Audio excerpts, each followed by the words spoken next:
Në këtë moment, ndërsa lexoni këto fjalë, ekziston një arkiv i klasifikuar në thelësitë e qendrës hapësinore Johnson në Houston.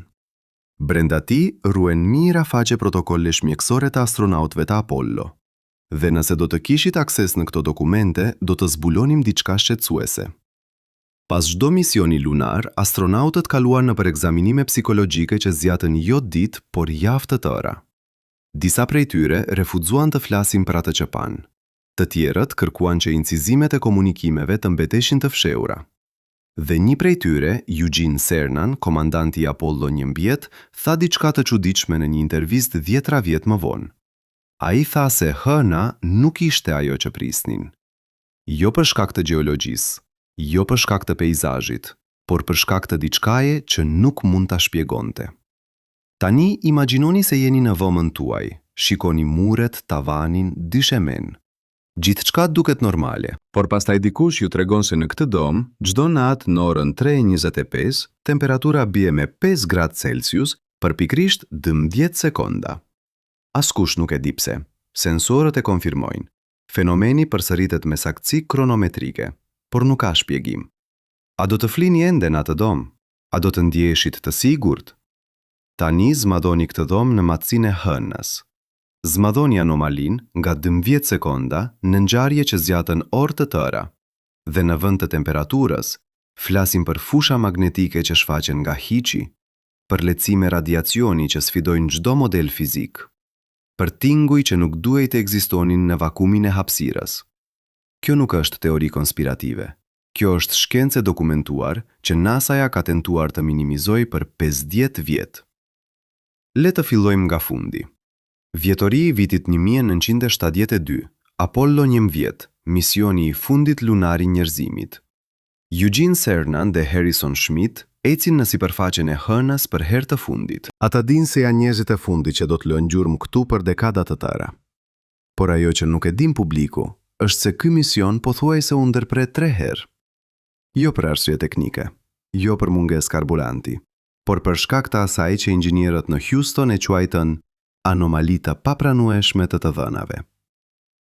Në orën 15:43 të misionit, ndërsa Cernan po merrte mostra gjeologjike në lugjinën Taurus Littrow, magnetometri i tij filloi të regjistronte vlera që nuk kishin kuptim.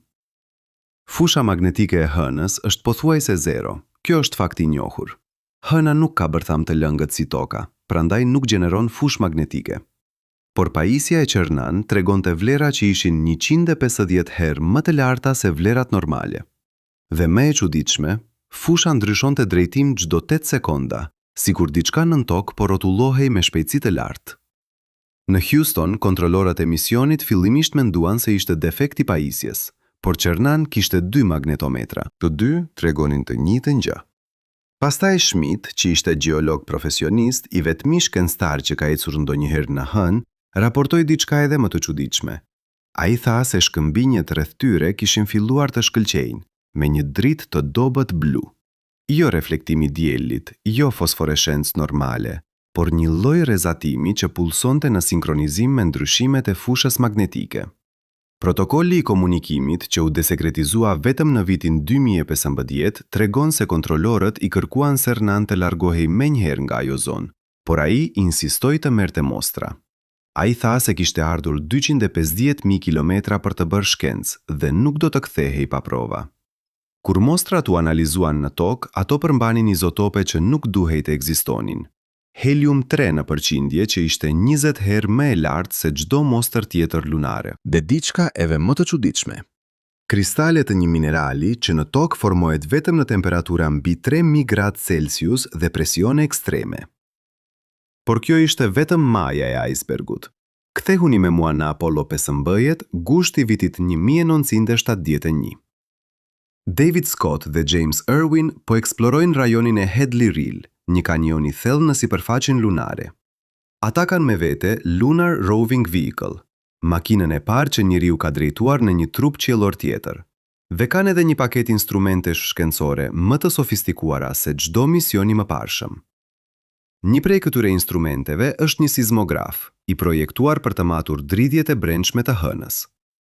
Në ditën e dytë të eksplorimit, sismografi filloi të regjistrojë diçka që shkencëtarët e quajtën menjëherë të pamundur, një valë sismike që vinte nga thellësia e hënës, por që kishte një karakteristik unike.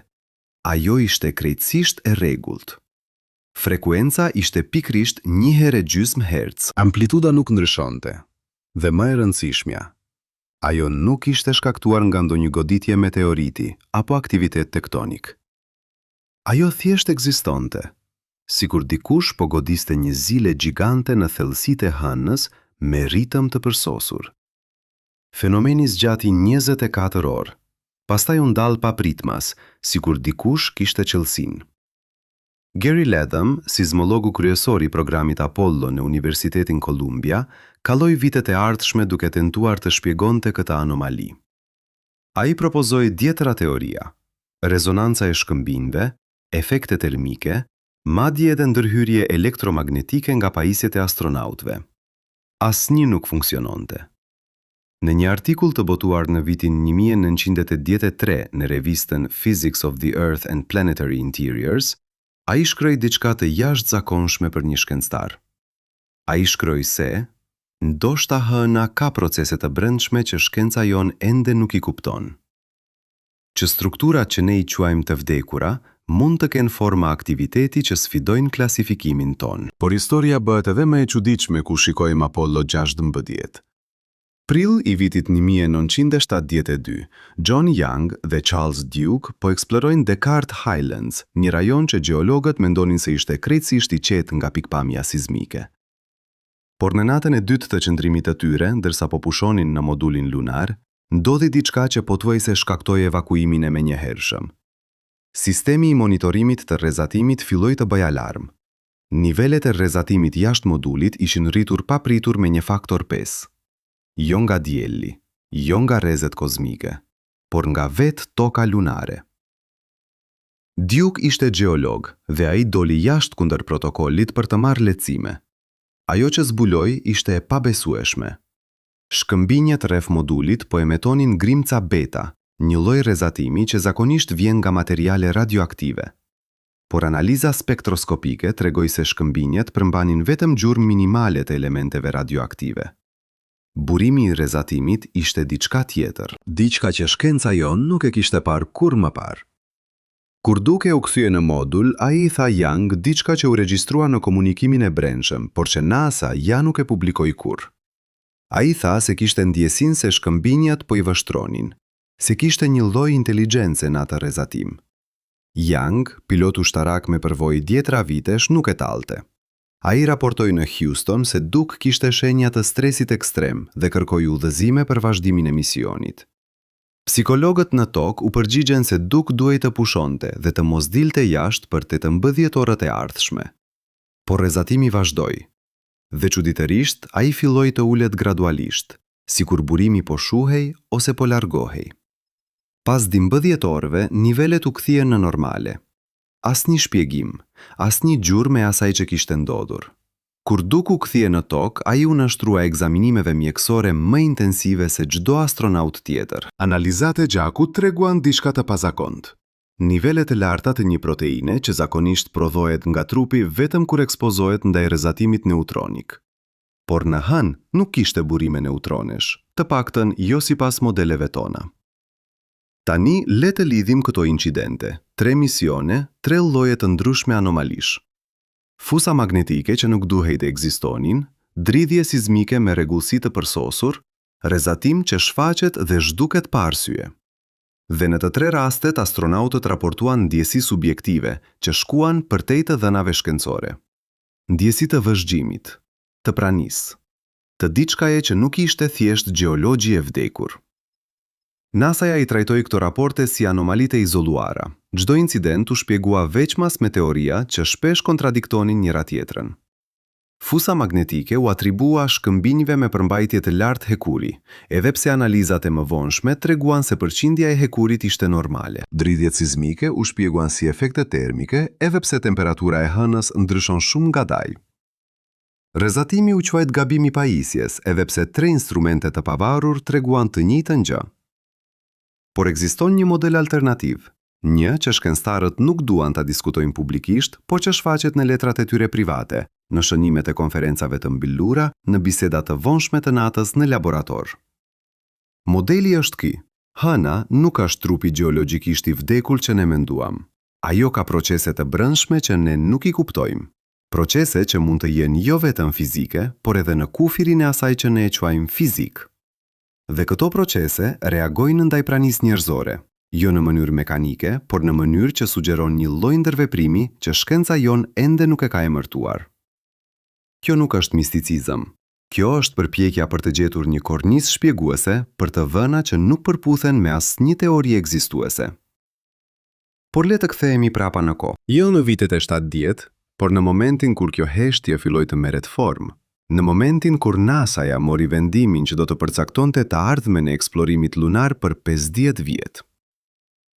Ky moment nuk ishte dramatik. Nuk ishte mbledhje emergjente, nuk ishte vendime të mëdha publike. Ishte një memo e brendshme, e shkruar në shkurt të vitit 1972, 3 muaj para Apollo 16. Memo që u desekretizua vetëm në vitin 2019 dhe që shumica e njerëzve ende nuk e kanë lexuar. Autori ishte Dr. Thomas Paine, administrator i NASA-s në atë kohë. Marsi ishte një komitet i ngushtë prej 7 shkencëtarësh dhe inxhinierëve që kishin akses në të gjitha të dhënat e klasifikuara të programit Apollo. Titulli i memo ishte i thjeshtë: Protokolli i menaxhimit të anomalive të papranueshme. Dhe përmbajtja ishte edhe më e thjeshtë. Çdo anomali që nuk mund të shpjegohej brenda kornizës së fizikës së njohur duhej të klasifikohej si gabim instrumental. Çdo raport astronauti që përmbante elemente subjektive duhej të trajtohet si stres psikologjik. Çdo të dhënë që kontradiktonte modelet tona të hënës duhej të rishikohej derisa të përputhej me modelet. Kjo nuk ishte konspirat. Kjo ishte mbrojtje institucionale. NASA ja kishte sapo fituar garën më të madhe shkencore të shekullit. Ata kishin çuar njerëz në hënë dhe i kishin kthyer të gjallë. Por tani po përballen me diçka që kërcënonte vetë bazën e kësaj fitore. Nëse hëna nuk ishte ajo që mendonim, nëse ekzistonin fenomene që nuk mund t'i shpjegojmë, atëherë çfarë tjetër nuk e dinim? Çfarë rreziqesh të tjera po injoronim? Dhe më e rëndësishmja, si mund të justifikojmë miliarda dollar për një program që po zbulonte se nuk e kuptonim fare vendin ku po shkonim? Pra vendimi u mor, jo për të fshehur të vërtetën, por për ta menaxhuar atë. Për ta mbajtur brenda kanaleve shkencore, larg mediave, larg publikut që tashmë po fillonte të humbiste interesin për hënën. Dhe ky vendim funksionoi. Për 50 vjet, historia zyrtare e Apollo mbeti e pastër. 6 ulje të suksesshme, 10 astronaut që ecën në hënë, qindra kilogram mostra shkëmbore, një triumf i pastër i inxhinierisë dhe shkencës njerëzore. Por në sipërfaqe, diçka tjetër po ndodhte. Shkencëtarët që kishin akses në të dhënat e plota filluan të shihnin modele, jo në incidente individuale, por në mënyrën se si këto incidente shpërndaheshin në kohë dhe hapësirë. Dhe ajo që zbuluan ishte shqetësuese në një mënyrë krejtësisht të re. Le të shikojmë kronologjinë. Apollo 11, korriki vitit 1969. Ulja e parë, Neil Armstrong dhe Buzz Aldrin. Asnjë anomali e madhe e raportuar. Misioni i përsosur. Por kur shikoni protokollet mjekësore të cilat u bën publike vetëm pjesërisht në vitin 2005, zbuloni se të 2 astronautët raportuan ëndra të çuditshme për 3 net pas kthimit. Ëndra identike. Ata po ecnin në hënë, por sipërfaqja nën këmbët e tyre ishte transparente, dhe nëntë ata shihnin struktura. Jo shkëmbinj, jo shpella, por diçka që dukej si gjeometri e qëllimshme. Psikologët e NASA-s e shpjeguan këtë si përpunim të vonuar të stresit. Truri po përpunonte përvojën ekstreme të të qenit në një botë tjetër, por çuditërisht, asnjë astronaut tjetër nuk raportoi ëndra të ngjashme. As para, as pas. Vetëm Armstrong dhe Aldrin. Vetëm pas Apollo 11. Apollo 12, nëntori vitit 1969, Charles Conrad dhe Alan Bean. Ulje në Oqeanin e Stuive. Misioni shkoi mirë, por kishte një incident të vogël që nuk u raportua gjerësisht. Gjatë ecjes së dytë lunare, Bean raportoi se po dëgjonte një zhurmë në sistemin e komunikimit. Jo statik, jo ndërhyrje, por një lloj tingulli që ai e përshkroi si këngë e largët. Kontrollorët në Houston nuk dëgjuan asgjë. Regjistrimet nuk treguan asgjë. Por Bean insistoi. Ai tha se tingujt kishin një model, një ritëm që ndryshonte çdo disa sekonda. Inxhinierët e komunikimit kontrolluan çdo aspekt të sistemit. Asnjë defekt, asnjë shpjegim. Dhe Bean nuk e përmendi më kurrë publikisht. Por në një intervistë private në vitin 1998, vjetëra vjet më vonë, ai I tha një gazetari se ende dëgjonte atë tingull ndonjëherë në ëndra dhe se kishte tentuar ta riprodhonte në piktura. Bean ishte piktor dhe shumë nga veprat e tij të mëvonshme përmbajnë modele abstrakte që ai I quante jehona lunare. Apollo 14, shkurt I vitit 1971. Alan Shepard dhe Edgar Mitchell. Ulje në formacionin Fra Mauro. Ky mision është I njohur për faktin se Shepard goditi topa golfi në hën, por ajo që nuk është aq e njohur është se Mitchell, I cili ishte inxhinier aeronautik me doktoratur në shkenca astronautike, kreu një eksperiment të pa autorizuar gjatë misionit. Ai tentoi të dërgonte mendime telepatike në tokë. Kjo tingëllon si shkencë keqe, dhe NASA-ja e trajtoi pikërisht kështu. Por Mitchell nuk ishte mistik. Ai ishte shkencëtar I rrept që besonte se ndërgjegja mund të ketë veti kuantike që ne ende nuk I kuptojmë. Dhe arsyeja pse ai vendosi ta bëjë këtë eksperiment në hën ishte se ai kishte një teori. Ai mendonte se mjedisi lunar, me mungesën e fushës magnetike toksore dhe rrezatimin kozmik të pandërprer, mund të krijonte kushte ku efektet kuantike të ndërgjegjes do të ishin më të dukshme. Eksperimenti dështoi, ose të paktën nuk dha rezultate statistikisht domethënëse. Por Mitchell raportoi diçka tjetër. Ai tha se ndërsa po përpiqej të përqendrohej për të dërguar mendime, ai ndjeu një lloj reagimi, jo nga toka, por nga vetë hëna, sikur mjedisi rreth tij po përgjigjej ndaj përpjekjes së tij për të projektuar ndërgjegje. Ai e përshkroi si ndjesi të qenit në një dhomë ku dikush tjetër po dëgjon, edhe pse nuk mund ta shohësh. NASA-ja e largoi Mitchell nga programi hapësinor pas kthimit, zyrtarisht për shkak të eksperimentit të pa autorizuar. Por Mitchell kaloi pjesën tjetër të jetës së tij duke studiuar ndërgjegjen dhe fenomenet anomale. Ai themeloi Institutin e Shkencave Noetike, një organizatë kërkimore që eksploron kufirin midis fizikës dhe ndërgjegjes. Dhe ai nuk pushoi kurrë së folluri për atë që ndjeu në hën. Ai tha se hëna nuk është e vdekur. Që ajo ka një lloj pranie që ne nuk e kuptojmë, jo jetë biologjike, por diçka tjetër. Diçka që ekziston në një nivel që shkenca jon ende nuk e ka arritur. Tani, këtu është ku kronologjia bëhet vërtet interesante, sepse pas Apollo 14, natyra e anomalive ndryshoi.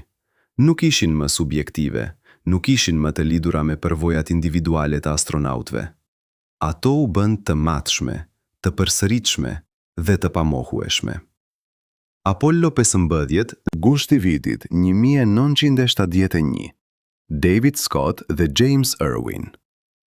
Ne tashmë folëm për dridhjet sismike, por kishte diçka tjetër, diçka që u zbulua vetëm kur të dhënat u rianalizuan në vitet e 80 me kompjuter më të fuqishëm. Fotografit që Scott dhe Irwin morën të Hadley Rille tregonin diçka të çuditshme në hije.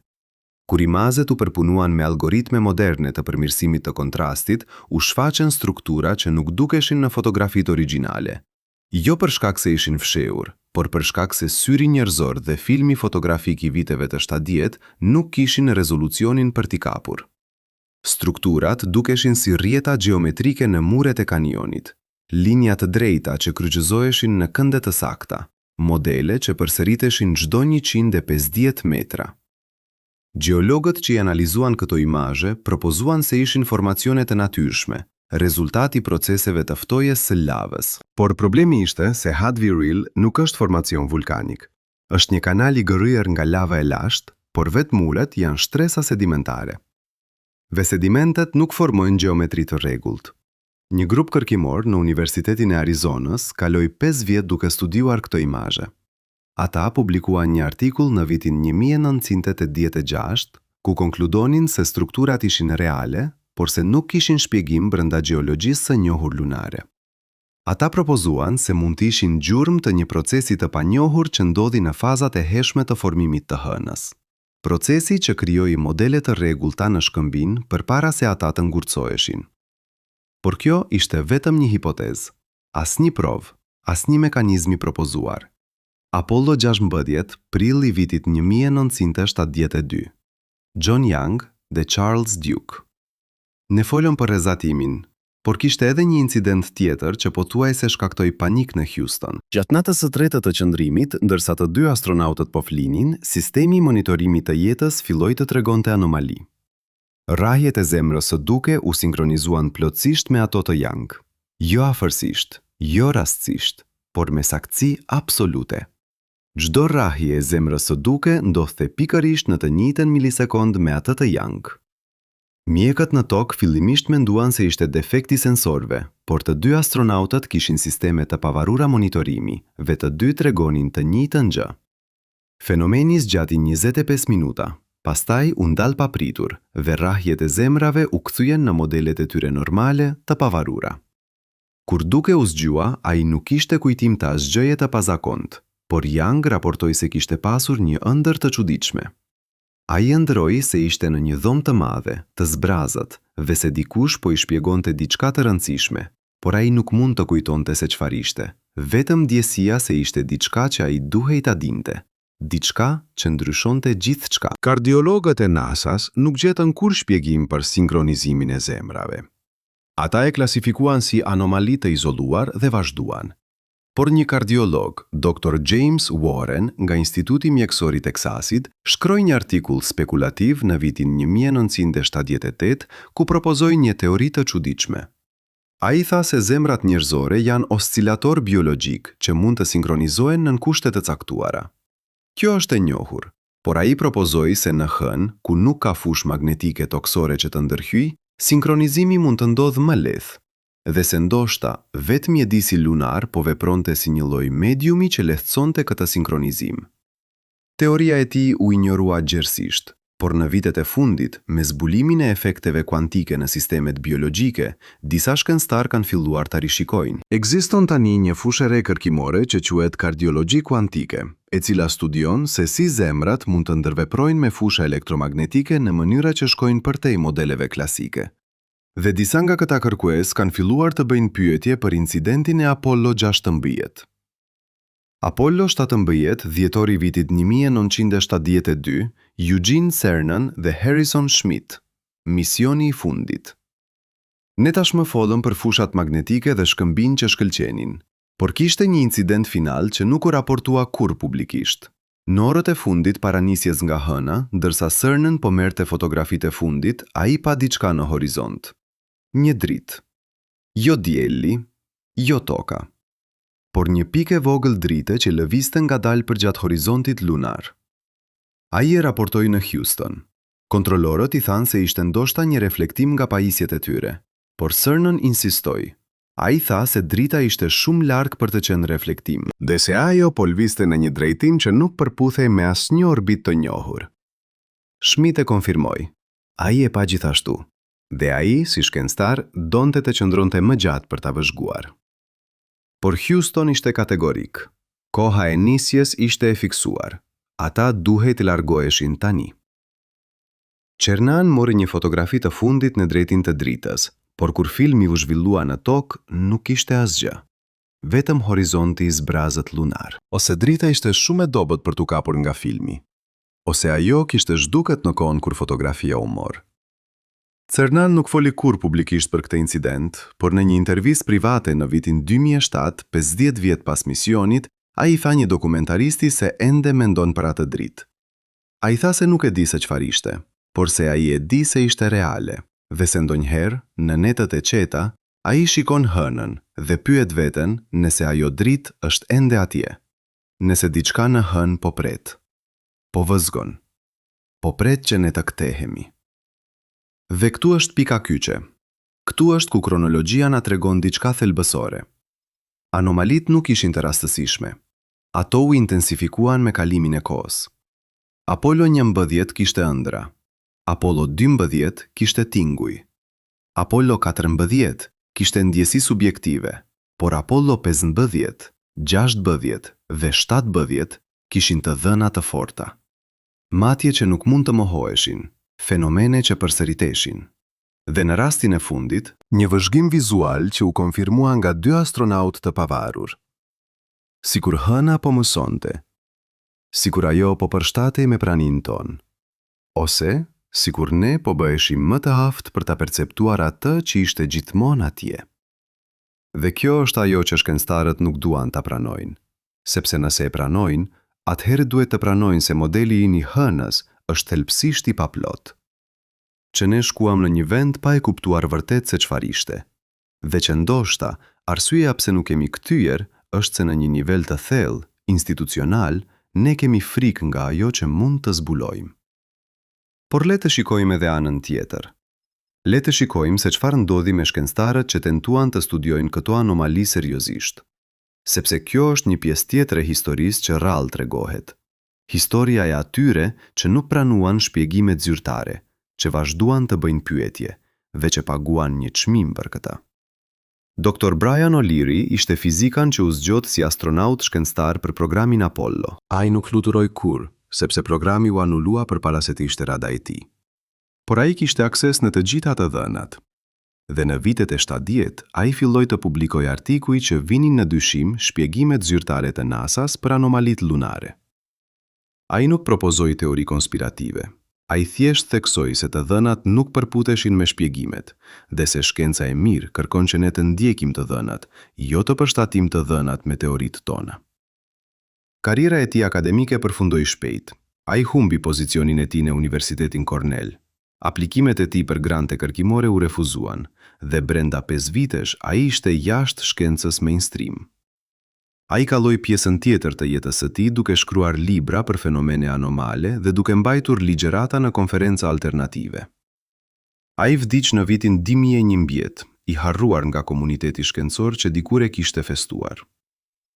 Dr. Gary Latham, sismologu që studioi dridhjet e Apollo 15, kishte një fat pak më të mirë. Ai ruajti pozicionin e tij akademik, por artikujt e tij për anomalitë sismike lunare u refuzuan nga revistat kryesore.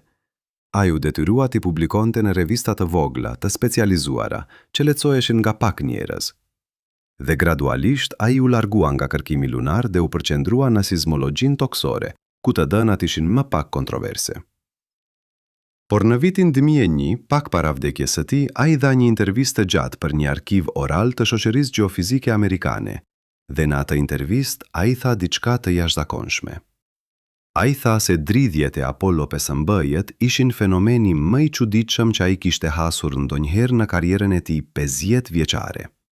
Që ai kishte kaluar dekada duke tentuar t'i shpjegonte, dhe se ai kishte dështuar. Ai tha se hëna ka sekrete që ne ende nuk jemi gati t'i kuptojmë, dhe se ndoshta ne nuk do t'jemi kur gati. Këto nuk janë histori të shkencëtarëve të çmendur. Këto janë histori të njerëzve që u përpoqën të bënin punën e tyre, që u përpoqën të ndjekin metodën shkencore, që u përpoqën të jenë të sinqert për atë që të dhënat po u tregonin, dhe që u ndëshkuan për këtë. Jo me burgim, jo me dhunë, por me diçka më efektive, me injorimin, me marginalizimin, me humbjen e kredibilitetit profesional. Dhe kjo është ajo që mban heshtjen. Jo konspirata, jo kërcënimet, por frika për karrierën, frika për reputacionin, frika për të qenë ai shkencëtar që beson në gjëra të çuditshme. Sepse në shkencë, reputacioni është gjithçka, dhe një herë që e humb, nuk e merr më kurrë mbrapsht. Por tani, 50 vjet më vonë, diçka po ndryshon. Një brez i ri shkencëtarësh që nuk ishin të gjallë gjatë Apollo, po fillojnë ta bëjnë pyetje. Ata nuk kanë barën emocionale të asaj epoke. Ata nuk ndjehen të detyruar të mbrojnë trashëgiminë e Apollo. Ata thjesht shohin të dhënat, dhe ata shohin se diçka nuk shkon.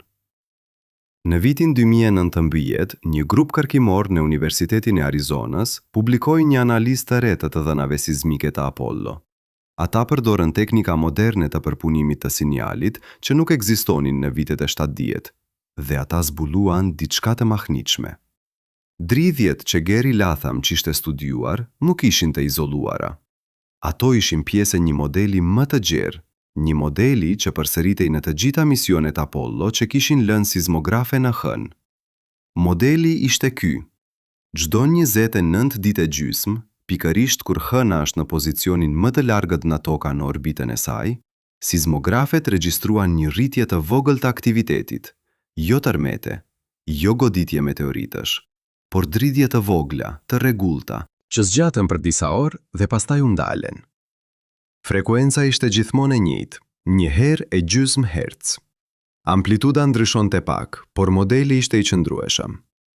Kërkuesit propozuan se kjo mund të jetë një efekt i forcave të baticës, që edhe pse hëna nuk ka okeane, ajo ka ende një bërtham të vogël të lëngët që mund të ndikohet nga graviteti i tokës. Dhe kur hëna është më larg, forcat e baticës janë më të dobëta, gjë që mund të shkaktojë ndryshime të vogla në presionin e brendshëm. Kjo është një shpjegim i arsyeshëm, por ai nuk shpjegon pse frekuenca është gjithmonë e njëjtë. Forcat e baticës ndryshojnë vazhdimisht në varësi të pozicionit të diellit, tokës dhe hënës. Ato nuk prodhojnë oscilime me frekuencë konstante, pra shpjegimi nuk është i plotë. Është një hap përpara, por ende ka boshllëqe. Dhe këtu është ku ne jemi sot. 50 vjet pas misionit të fundit lunar, me më shumë të dhëna se kur më parë, me teknologji që mund të analizoj ato të dhëna në mënyra që shkencëtarët e viteve të 70 nuk mund t'i imagjinonin. Por ende pa përgjigje të plota. Ende me anomali që nuk përputhen me modelet tona. Ende me pyetje që shkenca jon nuk mund t'i përgjigjet. Dhe ndërkohë, hëna është atje, 150 milion kilometra larg, e dukshme çdo natë, e pandryshuar në pamje. Por ndoshta jo aq e vdekur sa menduam, ndoshta jo aq e thjesht sa donim të besojmë, ndoshta duke mbajtur sekrete që ne ende nuk jemi gati t'i dëgjojmë. Dhe tani, le të ndalemi këtu. Le të shikojmë se çfarë kemi vërtet, jo histori, jo anekdota, por një konflikt thelbësor midis dy mënyrave të menduarit për realitetin. Nga një anë kemi modelin standard shkencor. Hëna është një trup i vdekur gjeologjikisht. Ajo formohej rreth 4 miliardë 500 milion vjet më parë, ndoshta nga një goditje gjigante midis tokës së hershme dhe një protoplanetoidi të quajtur Theia. Ajo u ftok shpejt, bërthama e saj e vogël u ngurtësua. Aktiviteti vulkanik pushoi rreth 3 miliardë vjet më parë. Që atëherë, ajo ka qenë thjesht një shkëmb i madh që rrotullohet rreth tokës, i bombarduar nga meteor, i ngrirë në vakumin e hapësirës. Ky model shpjegon shumicën e vëzhgjimeve tona. Ai parashikon saktë masën e hënës, densitetin, përbërjen kimike të sipërfaqes, ai shpjegon pse nuk ka atmosferë, pse nuk ka ujë të lëngët, pse nuk ka jetë. Është një model i suksesshëm. Ai ka funksionuar për dekada. Por nga ana tjetër kemi të dhënat e Apollo, dhe këto të dhëna nuk përputhen plotësisht me modelin. Jo në mënyrë dramatike, jo në mënyrë që ta hedhin poshtë modelin, por në mënyrë që sugjerojnë se diçka mungon, se model është i paplot. Dhe këtu është paradoksi. Paradoksi që shkencëtarët nuk duan ta pranojnë publikisht, por që diskutohet në konferenca të mbyllura, në emaile private, në biseda të vonshme të natës. Paradoksi është ky. Çdo anomali e vetme mund të shpjegohet. Fusa magnetike lokale, shkëmbin me përmbajtje të lartë hekuri, dridhje sismike, efekte termike ose goditje meteoritësh të vogla, rrezatimi pa zakont, gabime të pajisjes ose fenomene të rralla radioaktive, tinguj në radio, ndërhyrje elektromagnetike, ëndra të çuditshme, stres psikologjik dhe privim gjumi. Çdo shpjegim është i arsyeshëm kur merret veçmas. Por kur i shikon të gjitha së bashku, kur shikon modelin, atëherë diçka nuk shkon. Sepse probabiliteti që të gjitha këto anomali të ndodhin rastësisht, në të njëjtin vend, gjatë të njëjtës periudhë kohore, tek të njëjtët njerëz, është jashtëzakonisht i ullët. Le të bëjmë një llogaritje të thjeshtë. Le të themi se çdo anomali ka një probabilitet 1 në 100 për të ndodhur rastësisht. Kjo është një vlerësim bujar. Tani, ne kemi të paktën 10 lloje të ndryshme anomalish të dokumentuara në misionet Apollo. Probabiliteti që të gjitha 10 të ndodhin rastësisht është 1 në 100 në fuci të 10, që është 1 në 100 trilion. Për ta vënë këtë në perspektivë, probabiliteti që ju të fitoni lotarinë kombëtare është rreth 1 në 300 milion. Probabiliteti që të gjitha anomalitë e Apollo të jenë rastësi është 3 milion herë më i ulët se të fitosh lotarinë. Pra ose ne kemi qenë jashtëzakonisht të pafat, ose diçka tjetër po ndodh. Dhe këtu hyjmë në territorin e vështirë. Territorin ku shkenca fillon të bëhet e pakëndshme. Sepse nëse anomalit nuk janë në rastësi, atëherë ato duhet të kenë një shkak. Dhe shkaku duhet të jetë diçka që modeli ynë aktual nuk e parashikon.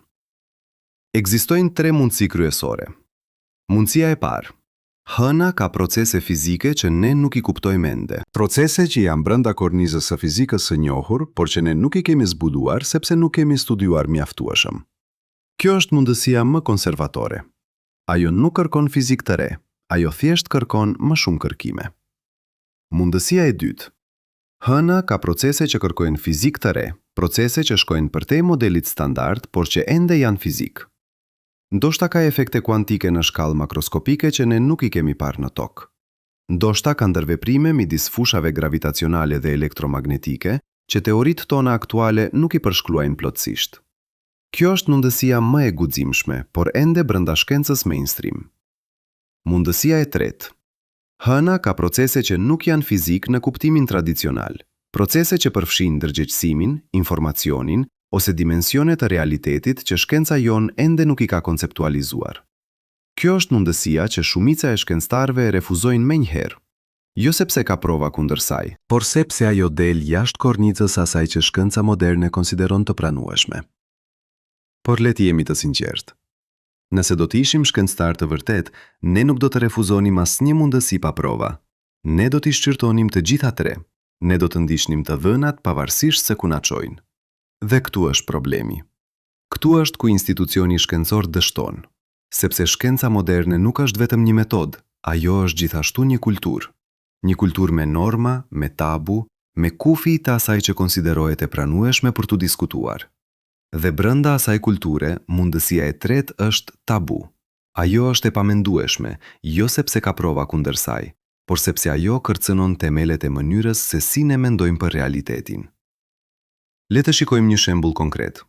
Në vitin 2015, një grup fizikanësh në Universitetin e Kalifornisë në Santa Barbara publikuan një artikull në revistën Physical Review Letters.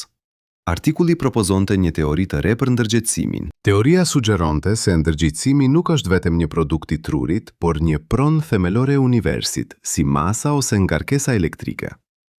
Teoria ishte e bazuar në matematikë rigoroze. Ajo bënte parashikime të testueshme. Ajo ishte, në çdo kuptim teknik, shkencë e mirë. Por reagimi nga komuniteti shkencor ishte armiqësor. Autorët u akuzuan për misticizëm. Artikulli u kritikua jo për gabimet matematikore, por për premisën e tij themelore. Dhe brenda një viti, asnjë prej autorëve nuk ishte më në pozicionet e tyre akademike. Kjo nuk është shkencë, kjo është dogmë. Dhe dogma është armiku i përparimit. Tani, le të kthehemi në hënë. Le të supozojmë, vetëm për një moment, se mundësia e tretë ka merit, se hëna ka procese që përfshin diçka përtej fizikës tradicionale. Çfarë do të nënkuptonte kjo? Do të nënkuptonte se kur astronautët shkuan në hënë, ata nuk shkuan thjesht në një shkëm të vdekur. Ata shkuan në një vend që ka një lloj pranie. Jo domosdoshmërisht inteligjencë në kuptimin njerëzor, por diçka që ndërvepron me ndërgjegjësimin njerëzor në mënyra që ne nuk i kuptojmë. Do të nënkuptonte se ëndrat e astronautëve nuk ishin thjesht stres, se tingujt që ata dëgjuan nuk ishin thjesht ndërhyrje, se ndjesia e vëzhgjimit nuk ishte thjesht paranoj. Do të nënkuptonte se hëna po u përgjigjej atyre, jo në mënyrë të qëllimshme, por në mënyrën që një instrument muzikor i përgjigjet një muzikanti, në mënyrën që një sistem kompleks i përgjigjet një ndërhyrjeje të jashtme. Dhe nëse kjo është e vërtet, atëherë pyetja nuk është pse ne nuk kemi kthyer në hënë. Pyetja është, a jemi ne gati të kthehemi? Sepse nëse hëna është më shumë se një shkëmb i vdekur, atëherë eksplorimi i saj kërkon më shumë se inxhinier dhe gjeolog. Ai kërkon njerëz që kuptojnë ndërgjegjësimin, që kuptojnë ndërveprimin midis vëzhguesit dhe të vëzhguarit, që janë të përgatitur për mundësinë se realiteti është më i çuditshëm se sa ne kemi imagjinuar. Por le të jemi të kujdesshëm. Le të mos shkojmë shumë shpejt, sepse ekziston një rrezik këtu. Rreziku i të menduarit magjik. Rreziku i të shpjeguarit të panjohurës me më shumë të panjohur. Shkenca funksionon sepse ajo është konservatore, sepse ajo kërkon prova të forta për pretendime të jashtëzakonshme, sepse ajo nuk pranon shpjegime që nuk mund të testohen. Dhe kjo është e drejtë. Kjo është ajo që e bën shkencën të fuqishme. Por konservatorizmi mund të shkojë shumë larg. Ai mund të bëhet dogm, ai mund të na verbojë ndaj provave që nuk përputhen me pritshmëritë tona. Pra si e balancojmë këtë? Si jemi të hapur ndaj mundësive të reja pa rënë në pseudoshkencë? Përgjigjja është, ne ndjekim të dhënat, ne i shqyrtojmë ato me kujdes, ne propozojmë hipoteza që mund të testohen, ne bëjmë eksperimente, ne mbledhim më shumë të dhëna. Dhe ne jemi të gatshëm të ndryshojmë mendje kur provat e kërkojnë. Dhe këtu është ku ne kemi dështuar me hënën. Ne nuk kemi ndjekur të dhënat. Ne i kemi nxorruar ato. Ne i kemi minimizuar ato. Ne i kemi shpjeguar ato me teoria që nuk përputhen plotësisht. Dhe pastaj, ne kemi ndaluar së kërkuari. 50 vjet. 50 vjet që nga misioni i fundit lunar. 50 vjet pas një njeri që ka ecur në hënë. 50 vjet pas një mision që ka tentuar të studiojë seriozisht anomalitë që Apollo zbuloi. Pse? Jo sepse nuk kemi teknologjinë. Teknologjia jonë sot është mijëra herë më e avancuar se ajo e viteve të 60. Ne mund të ndërtojmë sonda që mund të studiojnë hënën me detaje që astronautët e Apollo nuk mund të imagjinonin. Jo sepse nuk kemi parat. Programi Apollo kushtoi rreth 120 miliardë dollar në vlera të sotme. Kjo është më pak se sa Shtetet e Bashkuara shpenzojnë për mbrojtjen në 6 muaj. Arsyeja është më e thellë. Arsyeja është se ne kemi frikë. Jo frikë fizike, por frikë intelektuale. Frikë nga mundësia se bota është më e çuditshme se sa ne kemi menduar. Se modelet tona janë të paplot, se ne nuk e kuptojmë aq sa menduam. Dhe kjo frikë është e kuptueshme. Sepse nëse pranojmë se hëna ka sekrete që ne nuk i kuptojmë, atëherë duhet të pranojmë se ndoshta ka shumë gjëra të tjera që ne nuk i kuptojmë. Se ndoshta universi është më kompleks, më i çuditshëm, më i paparashikueshëm se sa teoritë tona sugjerojnë. Dhe kjo është e frikshme, sepse shkenca na jep kontroll. Ajo na jep aftësinë për të parashikuar dhe manipuluar botën. Por nëse bota është më e çuditshme se sa ne menduam, atëherë kontrolli ynë është iluzion. Atëherë ne jemi më të pafuqishëm se sa donim të besonim. Por ekziston një mënyrë tjetër për ta parë këtë, një mënyrë më optimiste.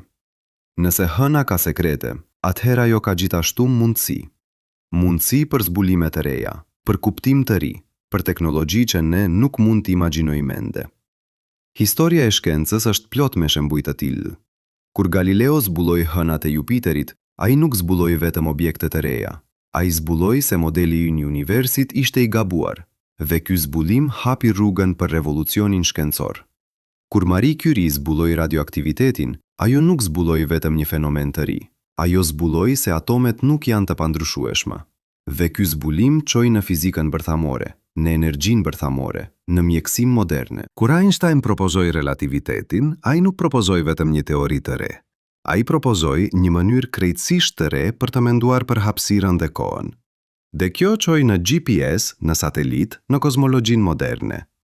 Çdo herë që ne kemi zbuluar se bota është më e çuditshme se sa menduam, ne kemi përfituar.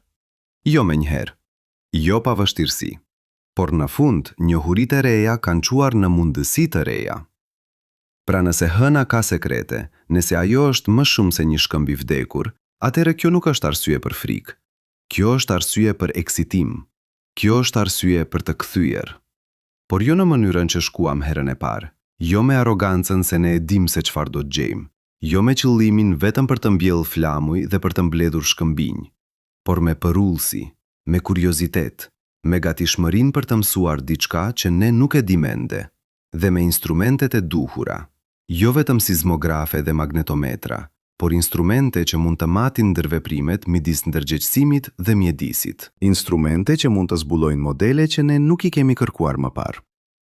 Sepse nëse anomalitë e Apollo na mësojnë diçka, ato na mësojnë se ne nuk po bëjmë pyetjet e duhura. Ne po kërkojmë për atë që presim të gjejmë.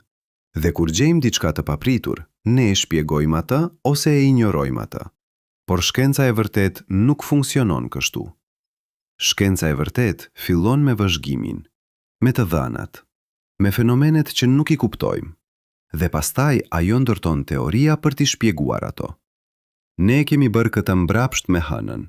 Ne kemi filluar me një teori, hëna është e vdekur, dhe pastaj kur kemi gjetur prova që nuk përputhen me atë teori, ne i kemi shtrembëruar provat për t'u përshtatur me teorinë.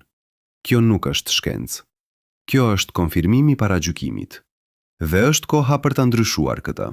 Është koha për të pranuar se ne nuk e dim gjithçka për hënën, se ka fenomene që ne nuk i kuptojmë, se ka pyetje që ne nuk i kemi përgjigjur. Dhe është koha për t'u kthyer. Jo për të provuar se ne kishim të drejtë, por për të zbuluar se ku kishim gabim. Sepse në fund, kjo është ajo që e bën shkencën të bukur. Jo siguria, por zbulimi. Jo njohurit që kemi, por njohurit që ende nuk i kemi.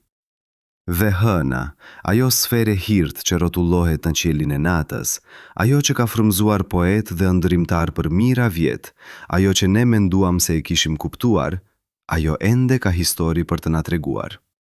Histori që ne nuk jemi dëgjuar ende. Histori që ne nuk jemi gati të dëgjojmë ende.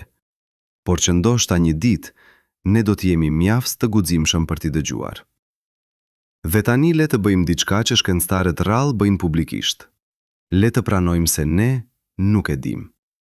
Jo sepse jemi të pafuqishëm, por sepse të dhënat na detyrojnë të jemi të sinqertë. Imagjinoni se jeni në një dhomë të errët. Ju keni një fener. Ju ndizni fenerin dhe shikoni rreth e qark. Ju shihni mure, mobilje, objekte të njohura.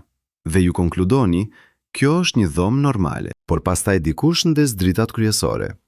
Dhe ju shihni se ajo që ju mendonit se ishte një mur, është në të vërtet një pasqyrë gjigante. Ajo që ju mendonit se ishte një tavolinë, është një hologram. Dhe ajo që ju mendonit se ishte një dhomë e vogël, është në të vërtet një salë e madhe me vjetra dhoma të tjera që ju nuk i pat. Kjo është ajo që po ndodh me hënën tonë. Ne shkuam atje me fenerin ton shkencor, ne ndricuam disa kënde, ne mbledhëm disa të dhëna dhe ne konkluduam. E dim se çfarë është kjo. Por tani, 50 vjet më vonë, kur po fillojmë të ndezim drita më të forta, ne po shohim se ajo që menduam se ishim duke parë, ishte vetëm një fragment i vogël i një realiteti shumë më kompleks. Le të shikojmë një shembull konkret që do t'ju bëjë të rishikoni gjithçka që mendoni se dini për fizikën. Në vitin 2021, një grup fizikanësh në Institutin e Teknologjisë në Massachusetts publikua një artikull në revistën Nature që shkaktoi një debat të ashpër në komunitetin shkencor. Ata kishin rianalizar të dhënat e Apollo duke përdorur algoritmet e inteligjencës artificiale që ishin trajnuar për të zbuluar modele që syri njerëzor nuk mund t'i shohë. Dhe ata zbuluan diçka të jashtëzakonshme. Të gjitha anomalitë që ne kemi diskutuar, të gjitha incidentet e çuditshme, të gjitha fenomenet e pashpjegueshme, ato nuk ishin të rastësishme. Ato ndiqnin një model që përsëritej në të gjitha misionet Apollo. Një model që kishte një strukturë matematikore shumë specifike. Modeli ishte ky. Sa më afër që astronautët shkonin në rajone të caktuara të hënës, aq më të forta bëheshin anomalitë. Jo në mënyrë lineare, por sipas funksioni që në matematik quhet eksponenciali kundërt.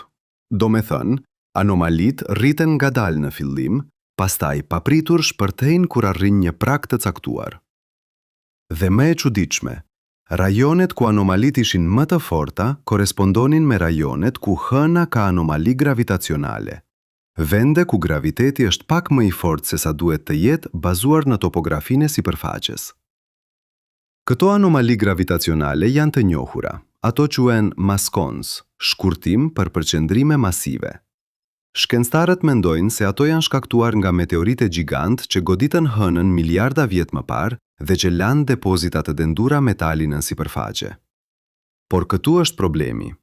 Nëse maskons janë thjesht depozita metali, atëherë ato nuk duhet të shkaktojnë fusha magnetike. Metali i ngrirë nuk gjeneron fusha magnetike. Vetëm metali i lëngët që lëviz mund ta bëjë këtë. Dhe hëna nuk ka bërtham të lëngët. Pra si shpjegojmë fushat magnetike që astronautët matën pikërisht mbi maskons? Shpjegjimi zyrtar është se shkëmbinjët lunare kanë magnetizëm të mbetur nga koha kur hëna kishte një fushë magnetike miliarda vjet më parë. Por kjo nuk funksionon. Magnetizmi mbetur zvogëlohet me kohën. Pas 4 miliard vjetësh, ai duhet të jetë pothuajse zero. Por fushat që astronautët matën ishin të forta, shumë të forta, dhe më e rëndësishmja, ato ndryshonin, ato pulsonin, ato lëviznin. Magnetizmi mbetur nuk bën këtë. Ai është statik, ai është i fiksuar në shkëmbinj. Pra ne kemi një fenomen që nuk përputhet me asnjë shpjegim të njohur. Dhe në vend që ta studiojmë seriozisht, ne e kemi ignoruar për 50 vjet. Por tani me të dhënat e reja nga sondat orbitale moderne, ne po fillojmë të shohim se problemi është edhe më i thellë. Në vitin 2020, sonda kineze Chang'e 5 ktheu në tokë mostrat më të reja lunare që janë mbledhur që nga Apollo. Këto mostra u analizuan me teknika që nuk ekzistonin në vitet e 70, spektroskopi me rezolucion atomik, analiza izotopike me saktësi të paprecedent, datim radiometrik me marrëze gabimi më të vogla se 1 milion vjet. Dhe rezultatet ishin shokuese. Disa nga shkëmbinjet që Chang'e 5 mblodhi kanë mosh vetëm 1 miliard e 400 milion vjet. Kjo është shumë më e re se sa çdo shkëmb tjetër lunar që është analizuar ndonjëherë. Kjo është aq e re sa disa shkëmbinj në tokë. Por si është e mundur? Hëna është gjeologjikisht e vdekur. Ajo nuk ka aktivitet vulkanik prej miliarda vjetësh. Ajo nuk ka tektonik plakash. Ajo nuk ka asnjë mekanizëm të njohur për të prodhuar shkëmbinj të rinj. Shkencëtarët kinez propozuan se këto shkëmbinj mund të jenë formuar nga aktivitet vulkanik i vonshëm që ne nuk e dim ende. Por kjo vetëm shtyhet pyetjen. Çfarë po e ngrohte brendësinë e hënës 1 miliard e 400 milion vjet më parë? Hëna është e vogël. Ajo duhet të ishte ftohur plotësisht shumë më herët. Nuk ka burim energjie të njohur që mund ta mbante atë aktive aq vonë. Përveç nëse ka diçka që ne nuk e dim, diçka që modelet tona nuk e përfshin. Dhe këtu është ku të dhënat fillojnë të thyejnë intuitat tona. Sepse nëse hëna kishte aktivitet të brendshëm 1 miliard e 400 milion vjet më parë, atëherë ndoshta ajo ende ka aktivitet të brendshëm sot. Jo aktivitet që ne mund ta shohim në sipërfaqe, por aktivitet që ndodh në thellësi. Aktivitet që manifestohet në mënyra që instrumentet tona tradicionale nuk janë projektuar për ta zbuluar. Dhe kjo na çon në një pyetje që shkencëtarët nuk duan ta bëjnë. Çfarë nëse hëna nuk është e vdekur? Çfarë nëse ajo është thjesht e gjallë në një mënyrë që ne nuk e kuptojmë ende? Tani e di se çfarë po mendoni. Ju po mendoni, kjo tingëllon si pseudoshkencë. Kjo tingëllon si teori konspirative. Kjo tingëllon si diçka që nuk ka vend në një diskutim shkencor serioz. Dhe kjo është pikërisht problemi. Ne kemi krijuar një kulturë shkencore ku disa pyetje konsiderohen të papranueshme. Jo sepse ka prova kundër tyre, por sepse ato bien jashtë kornizës së asaj që ne konsiderojmë normale. Por shkenca nuk duhet të jetë për normalitetin. Shkenca duhet të jetë për të vërtetën. Dhe nëse e vërteta është e çuditshme, atëherë ne duhet të jemi mjaft të guximshëm për ta pranuar atë. Ne të shikojmë një shembull tjetër që do t'ju bëjë të kuptoni se sa të kufizuara janë intuitat tona. Në vitin 1985, fizikani Kip Thorne në Institutin e Teknologjisë në Kaliforni publikoi një artikull që propozonte se vrimat e zeza mund të përdoren për të krijuar vrima krimi, tunele nëpër hapësirë-kohë që mund të lidhin pikat e largëta të universit. Kur artikulli u publikua, shumica e fizikanëve konsideruan atë si fantashkencë. Ideja e vrimave të krimeve ishte e njohur nga filmat, por askush nuk e merrte seriozisht si fizikë reale. Por Thorne tregoi se ekuacionet e relativitetit të përgjithshëm të Einsteinit lejojnë ekzistencën e vrimave të krimeve. Jo vetëm në teori, por si zgjidhje matematikisht të vlefshme të ekuacioneve. Sigurisht, ai tregoi gjithashtu se për të krijuar një vrim krimi do të nevojitej një lloj materie me densitet energjie negativ, diçka që nuk është vëzhguar kurrë në natyrë. Por pika ishte, fizika nuk e ndallon këtë. Intuitat tona e bëjnë. Dhe sot, 40 vjet më vonë, fizikanët marrin seriozisht vrimat e krimeve. Jo si teknologji që ne mund ta ndërtojmë, por si fenomene që mund të ekzistojnë në univers, që mund të luajnë një rol në strukturën e hapësirë-kohës. Pra çfarë na mëson kjo? Na mëson se intuitat tona janë të pakëndshme, se ajo që na duket e pamundur sot, mund të jetë shkencë e pranuar nesër. se ne duhet të jemi të kujdesshëm për të mos refuzuar ide, vetëm sepse ato bien jashtë përvojës sonë të përditshme. Dhe kjo na çon përsëri në hënë. Ne kemi të dhëna që nuk përputhen me modelet tona. Ne kemi fenomene që nuk i kuptojmë. Ne kemi anomali që përsëriten në mënyrë sistematike, dhe në vend që t'i studiojmë ato me mendje të hapur, ne i kemi shpjeguar ato me teoria ad hoc që nuk funksionojnë vërtet. Ne i kemi minimizuar ato. Ne i kemi injoruar ato. Sepse nëse i marrim seriozisht, ne duhet të pranojmë se modeli i një hënës është i gabuar. Dhe kjo është e vështirë. Sepse modeli i një hënës është pjesë e një modeli më të gjerë të sistemit diellor. Dhe nëse ai model është i gabuar, atëherë ndoshta shumë gjëra të tjera janë të gabuara gjithashtu. Por kjo është ajo që shkenca kërkon. Gatishmërinë për të ndryshuar mendje kur provat e kërkojnë. Dhe provat po e kërkojnë. Le të shikojmë një zbulim tjetër që erdhi nga rianaliza e të dhënave të Apollo. Në vitin 2019, një grup astrofizikanësh në Universitetin e Tokios zbuloi diçka të çuditshme në fotografitë që astronautët e Apollo morën nga sipërfaqja lunare. Ata përdorin algoritme të mësuarit të makinës për të analizuar mijëra fotografi, duke kërkuar për anomali të vogla që syri njerëzor mund t'i ketë humbur. Dhe ata gjetën diçka që askush nuk e kishte vënë re më parë. Në disa fotografi, veçanërisht ato të marra gjatë Apollo 15 dhe 17, ka hije që nuk përputhen me pozicionin e diellit. Tani, kjo mund të t'ingeloj si një detaj i vogël, por në hënë, ku nuk ka atmosferë, ku nuk ka shpërndarje drite, hijet janë shumë të sakta. Ato duhet të tregojnë saktësisht në drejtim të kundërt të diellit. Por në këto fotografi, disa hije devijojnë me disa grad, jo shumë, vetëm 3 deri në 5 grad, por mjaft për të qenë statistikisht domethënëse. Shpjegimi i parë që vjen në mendje është se fotografia është marrë në një pjerësi dhe kjo ka shtrembruar hijet. Por kërkuesit kontrolluan topografinë e rajoneve ku fotografit u morën. Disa prej tyre ishin në terrene pothuajse krejtësisht të sheshta. Shpjegimi i dytë është se ka pasur reflektime nga sipërfaqja lunare që kanë krijuar burime drite sekondare. Por hëna ka një albedo shumë të ulët. Ajo thith shumicën e dritës që bie mbi të. Reflektimet janë minimale. Pra çfarë po shkakton këto hije anomale? Kërkuesit japonez propozuan një shpjegim të guximshëm. Ata thanë se ndoshta ka burime drite në sipërfaqen lunare, jo drite dukshme, por rrezatim në spektrin infrared ose ultraviolet që filmi fotografik mund ta ketë kapur në mënyrë të dobët. Kjo do të nënkuptonte se ka procese që emetojnë energjinë në sipërfaqen e hënës, procese që janë aktive, procese që ne nuk i kemi zbuduar ende. Natyrisht, kjo teori u kritikua menjëherë. Kritikët thanë se ishte spekulimi i tepruar bazuar në prova të dobta, që kishte shpjegime më të thjeshta që nuk ishin eksploruar plotësisht. Por këtu është pika interesante. Askush nuk propozoi një shpjegim alternativ që funksionon vërtet. Të gjitha shpjegimet alternative kishin probleme të veta. Dhe kjo është një model që shohim përsëri dhe përsëri me anomalit lunare.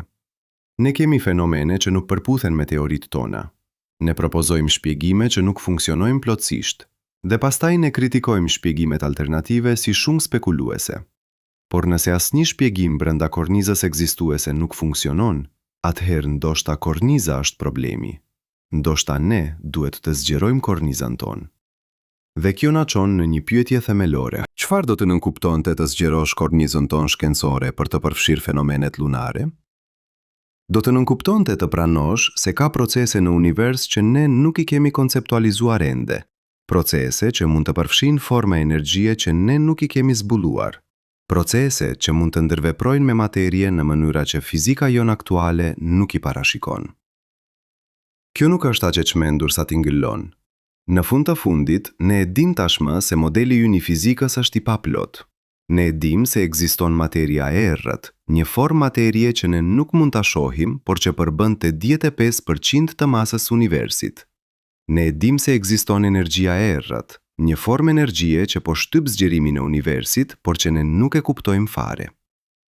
Pra nëse 85% i universit është bërë nga diçka që ne nuk e kuptojmë, pse është aq e vështirë të pranosh se hëna mund të ketë procese që ne nuk i kuptojmë? Përgjigja është, sepse hëna është afër. Ajo është e dukshme. Ajo është pjesë e përvojës sonë të përditshme. Dhe ne kemi një paragjykim kognitiv që na bën të mendojmë se gjërat që janë afër duhet të jenë të kuptueshme. Por kjo është iluzion. Afërsia nuk garanton kuptueshmërinë. Në fakt, historia e shkencës tregon të kundërtën. Disa nga fenomenet më të çuditshme që kemi zbuluar janë pikërisht në mjedisin ton të afërt. Mekanika kuantike, teoria më e suksesshme në historinë e fizikës, u zbulua duke studiuar atomet, grimcat më të vogla të materjes që na rrethon. Dhe ajo tregoi se në shkallë atomike, realiteti funksionon në mënyra që sfidojnë çdo intuitat ton. Grimcat mund të jenë në dy vende njëkohësisht. Ato mund të ndërveprojnë menjëherë në distanca të mëdha. Ato mund të ekzistojnë në gjendje superpozicioni, ku ato janë njëkohësisht në shumë gjendje të ndryshme. Asnjë nga këto gjëra nuk ka kuptim bazuar në përvojën tonë të përditshme, por ato janë të vërteta. Ato janë konfirmuar nga mijëra eksperimente. Pra nëse realiteti në shkallë atomike është aq i çuditshëm, pse supozojmë se realiteti në shkallë planetare duhet të jetë i thjeshtë? Ndoshta hëna, kjo sferë e shkëmbinjve që rrotullohet 150 milion kilometra larg, ka sekretet e veta kuantike. Ndoshta ajo ka procese që ne nuk mund t'i shohim me instrumentet tona klasike. Ndoshta ajo kërkon një lloj tjetër shqence për t'u kuptuar. Dhe kjo na çon në një propozim radikal që disa shkencëtar kanë filluar ta marrin seriozisht. Propozimi është ky. Ne duhet të shkojmë përsëri në hënë, por jo me qëllimin për të konfirmuar atë që ne tashmë mendojmë se e dim, por me qëllimin për të zbuluar atë që ne nuk e dim ende. Ne duhet të shkojmë me instrumente të reja, instrumente që janë projektuar për të zbuluar fenomene që ne nuk i kemi konceptualizuar ende. Instrumente që mund të matin ndërveprime të dobëta midis materjes dhe energjisë. Instrumente që mund të zbulojnë modele në të dhëna që algoritmet tradicionale i humbasin. Ne duhet të shkojmë me një kornizë teorike të re, një kornizë që nuk supozon se hëna është e vdekur, që nuk supozon se ne e dim se çfarë të presim, që është e hapur ndaj mundësisë se realiteti është më i pasur, më kompleks, më i çuditshëm se sa teoritë tona aktuale sugjerojnë. Dhe më e rëndësishmja, ne duhet të shkojmë me përullësi. Me pranimin se ne jemi eksplorues, jo konkistador. Se ne jemi student, jo mësues. Se ne jemi atje për të mësuar, jo për të imponuar kuptimin ton. Sepse në fund, kjo është ajo që anomalitë e Apollo na mësojnë. Ato na mësojnë se ne shkuam në hënë me arrogancë, me besimin se ne e kuptonim atë që po shkonim të gjenin, me supozimin se shkenca jon ishte e plotë. Dhe hëna na tregoi se ne gabuam. Ajo na tregoi se ka gjëra që ne nuk i kuptojmë, se ka fenomene që teoritë tona nuk i shpjegojnë, se ka pyetje që ne nuk dim ende si t'i bëjmë. Dhe në vend që ta pranojmë këtë, ne u larguan, ne u kthiem në tokë, ne mbyllëm programin, dhe ne kaluam 50 vjet duke u përpjekur të harrojmë atë që kishim zbuluar. Por të dhënat nuk harrohen. Ato janë ende atje në arkivat e NASA-s, në laboratorët ku mostrat lunare ruhen, në kujtimet e astronautëve që ecën në atë sipërfaqe të huaj. Ve tani, me teknologji të reja, me algoritme të reja, me një brez të ri shkencëtarësh që nuk kanë barën emocionale të epokës Apollo, ne po fillojmë t'i rishikojmë ato të dhëna. Dhe sa më shumë që i shikojmë, aq më e qartë bëhet se ne humëm diçka të rëndësishme. Se ne kishim një mundësi për të mësuar diçka themelore për natyrën e realitetit. Dhe ne humbëm atë mundësi, sepse ne kishim frikë. Por ndoshta nuk është shumë vonë. Ndoshta ne mund të kthehemi. Ndoshta ne mund ta bëjmë këtë herë siç duhet. Sepse hëna është ende atje. Ajo nuk ka shkuar askund. Ajo ende rrotullohet në qiellin e natës, e dukshme, e arritshme, duke pritur. Duke pritur që ne të jemi mjaft të guximshëm për t'u kthyer. Duke pritur që ne të jemi mjaft të përullur.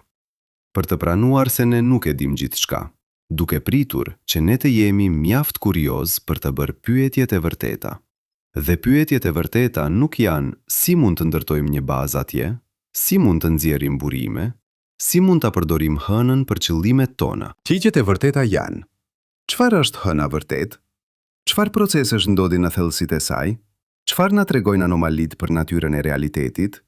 Çfarë mund të mësojmë nga ky trup qiellor që ne menduam se e kuptonim, por që tregoi se ne nuk e bënim?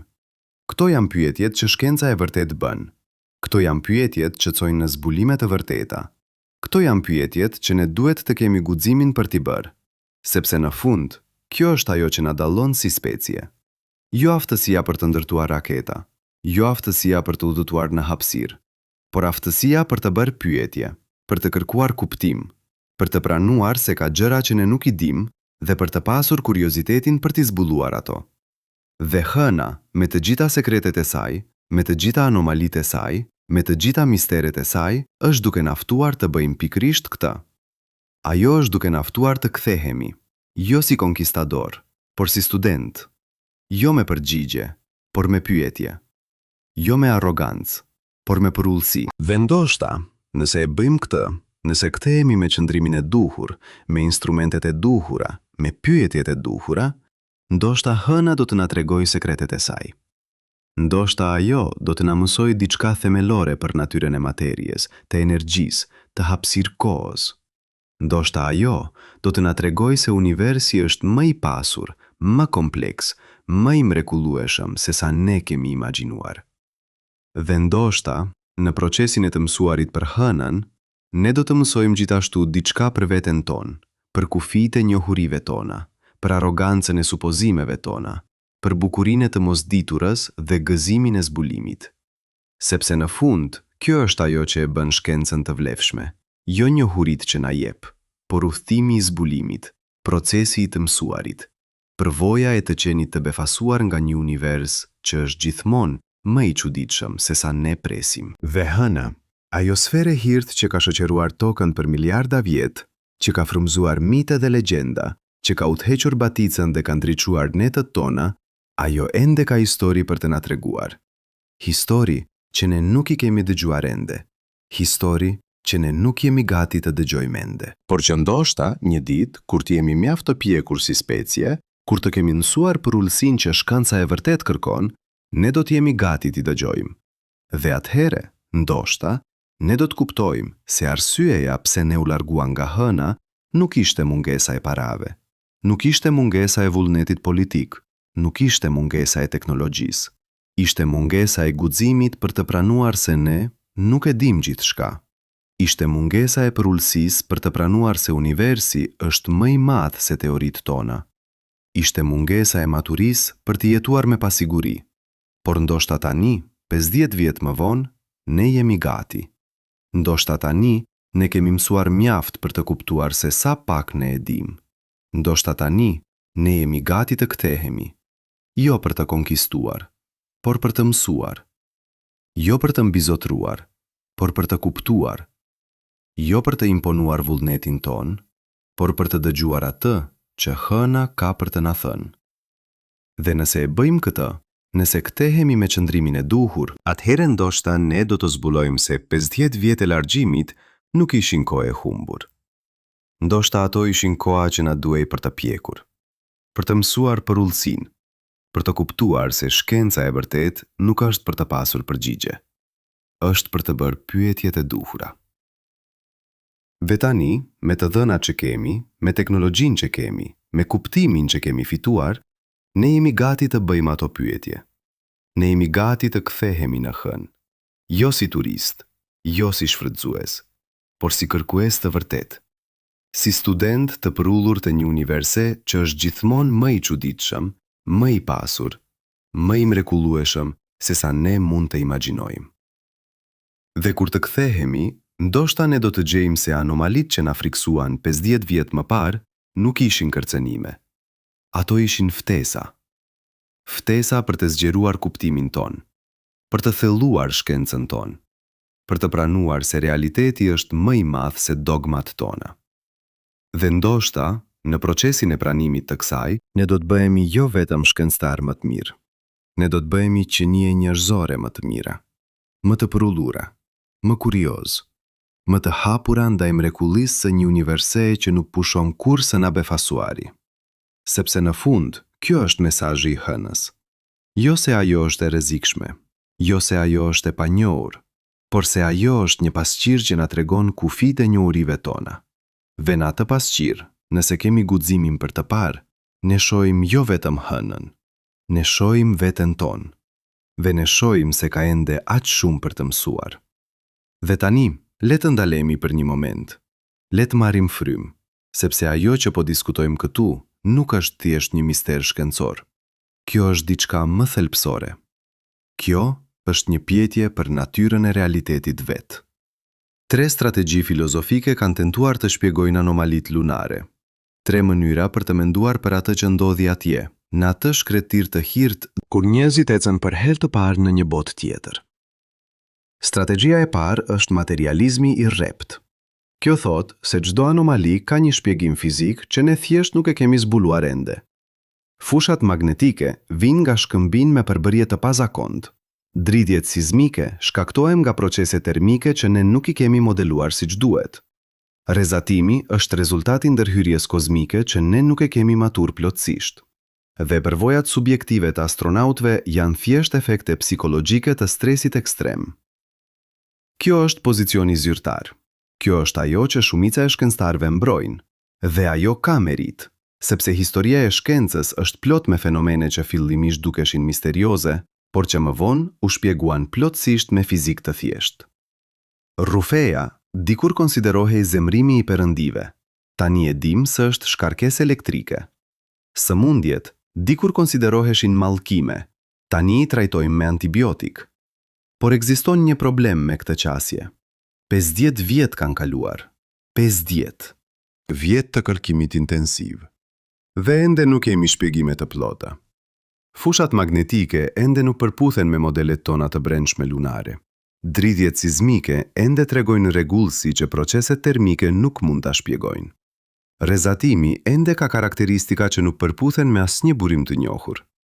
Pra ose ne jemi jashtëzakonisht ngadalt në zgjidhjen e këtyre problemeve, ose ndoshta qasja jonë themelore është e paplot. Strategjia e dytë është emergjenca komplekse. Kjo thotë se hëna si sistem ka veti që nuk mund të parashikohem nga vetit e pjesëve të saj individuale. Ashtu si truri njerëzor prodhon ndërgjegjësimin nga miliarda neurone që individualisht nuk janë të vetëdijshëm, ndoshta hëna ka procese emergjente që lindin nga ndërveprimet komplekse midis strukturave të saj të brendshme. Kjo është një ide më radikale. Ajo sugjeron se ne nuk mund të kuptojmë hënën duke studiuar vetëm shkëmbinjtë e saj, ashtu siç nuk mund të kuptojmë mendjen duke studiuar vetëm neurone individuale. Ne duhet të shikojmë sistemin si një tërësi. Ne duhet të kërkojmë modele në shkallë të madhe që nuk janë të dukshme në shkallë të vogël. Dhe ka prova që mbështesin këtë. Dridhjet sismike me frekuencë konstante sugjerojnë një lloj rezonancë në shkallë planetare. Fushat magnetike që ndryshojnë në sinkronizim sugjerojnë ndërveprime të koordinuara midis rajoneve të ndryshme. Rrezatimi që pulson në modele të rregullta sugjeron procese që janë të lidhura në mënyra që ne nuk i kuptojmë. Por edhe kjo qasje ka kufi, sepse emergjenca shpjegon se si kompleksiteti lind nga thjeshtësia, por ajo nuk shpjegon pse astronautët raportuan ndjesi të veçanta. Pse ata ndjenë se po vëzhgoheshin? Pse ata pan drita që nuk duhej të ekzistonin? Pse ata kishin ëndra që ndaheshin me kolegët e tyre? Emergjenca mund të shpjegojë fenomenet fizike, por ajo lufton për të shpjeguar fenomenet subjektive. Dhe kjo na çon në strategjinë e tretë. Strategjinë që shumica e shkencëtarëve refuzojnë të marrin seriozisht, panpsikizmi.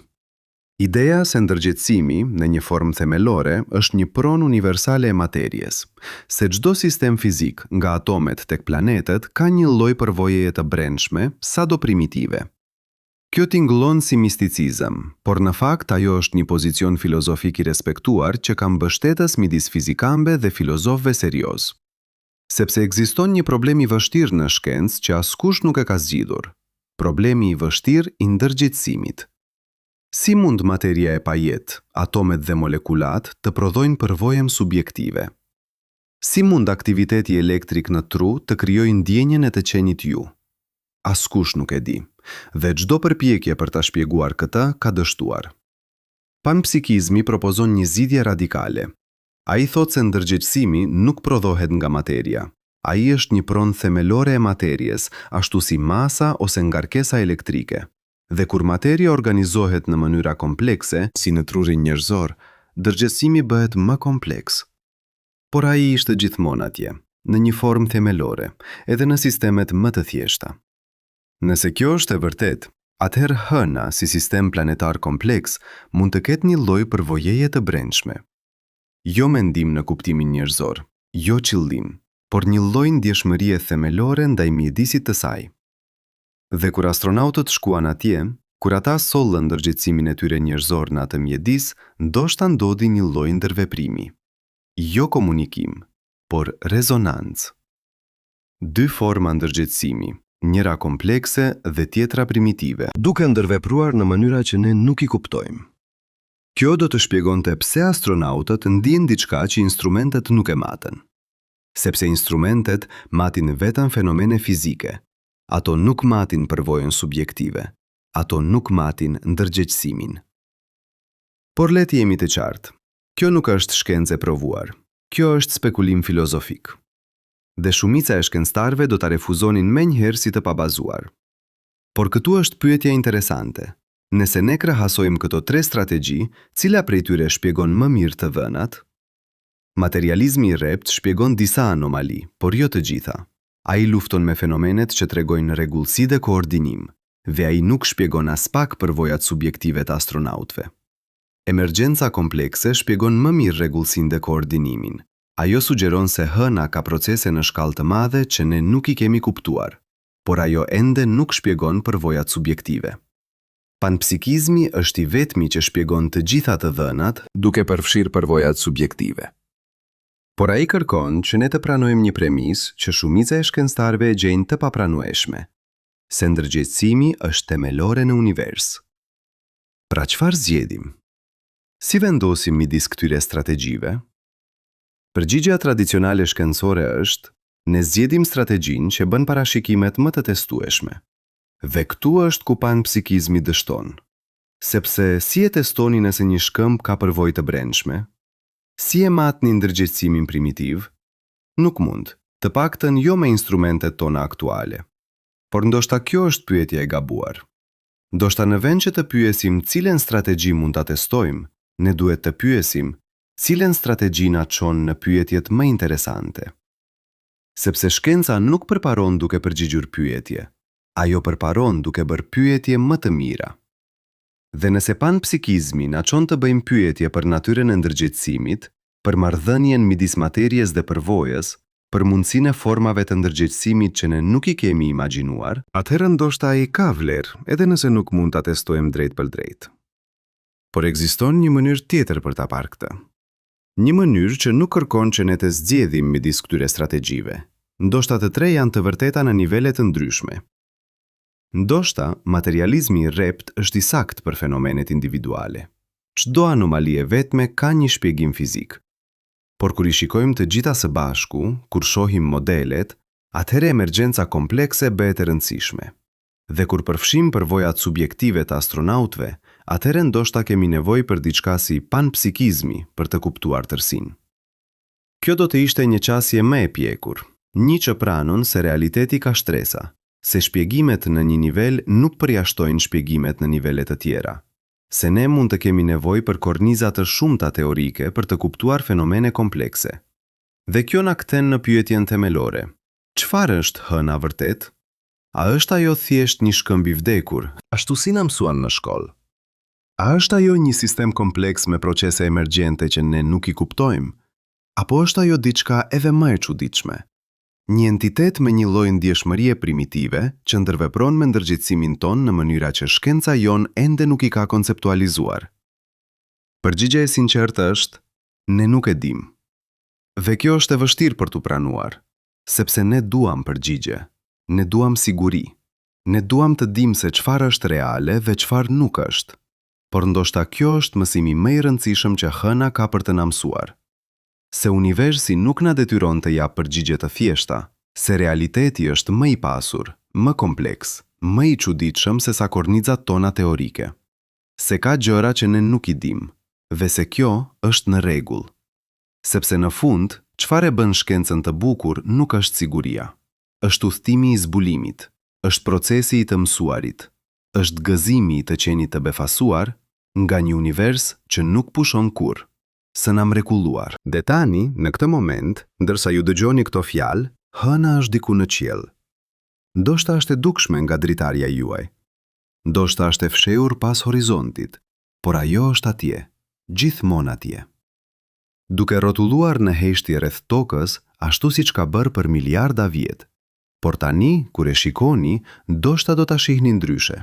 Jo si një disk të bardhë në qiell, por si një mister, si një pyetje që ne ende nuk e kemi përgjigjur, si një ftesë për të eksploruar, për të zbuluar, për të kuptuar. Sepse kjo është ajo që astronautët e Apollo na lanë, jo vetëm gjurmë në pluhur lunar, jo vetëm shkëmbin në laborator, por një mister, një që na fton të mendojmë më thellë, të pyesim më guximshëm, të pranojmë se ka gjëra që ne nuk i dim, dhe ndoshta një ditë ne do të kthehemi, jo për të ngullur flamuj, jo për të nxjerrë burime, por për të dëgjuar, për të mësuar, për të kuptuar atë që hëna ka për të na thënë. Sepse në fund, pyetja nuk është pse ne u larguan nga hëna. Pyetja është, a jemi ne gati të kthehemi? A kemi ne guximin për të pranuar se ne nuk e dim gjithçka? A kemi ne përulësim për të qenë student të një univers që është gjithmonë më i madh se teoritë tona? Dhe nëse përgjigja është po, atëherë ndoshta një ditë ne do të zbulojmë se sekretet e hënës nuk ishin kurrë të fshehura. Ato ishin gjithmonë atje, duke pritur që ne të bëheshim mjaft të pjekur për t'i parë, duke pritur që ne të bëheshim mjaft të guximshëm për t'i pranuar, duke pritur që ne të bëheshim mjaft kurioz për t'i kuptuar. Dhe ndoshta kur të kthehemi, ne do të gjejmë se udhëtimi më i rëndësishëm nuk ishte nga toka në hënë, por nga arroganca në përulësi, nga siguria në kuriozitet, nga frika e të panjohurës në gëzimin e zbulimit. Sepse në fund, kjo është ajo që na bën njerëz. Jo aftësia për të pasur përgjigje, por guximi për të jetuar me pyetje.